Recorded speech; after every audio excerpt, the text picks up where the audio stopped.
அஸ்ஸலாமு அலைக்கும். ஒரு சூப்பரான முள்ளங்கி பொரியல் என்னோட ஸ்டைல்ல செம்ம டேஸ்ட்டா இருக்குங்க. இந்த முள்ளங்கி பொரியல் கண்டிப்பா ட்ரை பண்ணி பாருங்க. அந்த ஸ்மெல் வரும்னு நெறைய பேர் சாப்பிடாம இருப்பீங்க. இந்த மாரி செஞ்சு சாப்பிட்டு பாருங்க. அந்த ஸ்மெல்லே இருக்காது. டேஸ்ட்டு அட்டகாசமா இருக்கும். ஒரு பேன்ல 2 ஸ்பூன் எண்ணெய் சேர்த்து கடுகு வெடிச்சதும் கருவேப்பிலை, கொஞ்சம் பொடி வெங்காயம் சேர்க்கிறேன். அது பொரிஞ்ச பிறகு ஒரு முட்டை சேர்த்துடலாம். முட்டை நல்லா பொரிஞ்ச பிறகு நீங்க இதில முள்ளங்கிய சேர்க்கலாம். முட்டை பொரியறதுக்கு முன்னாடியே சேர்த்தீங்கன்னா, கவுச்சி ஸ்மெல் அடிக்கும்.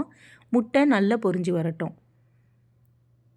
இந்த முள்ளங்கி சாப்பிட்றதுக்கு உண்மையிலேயே செம்ம டேஸ்ட்டா இருக்குங்க. கண்டிப்பா ட்ரை பண்ணி பாருங்க. சாப்பிட மாட்டேன்னு சொல்றவங்க கூட சூப்பரா சாப்பிட்ருவாங்க. டேஸ்ட்டு அந்த அளவுக்கு இருக்கும்.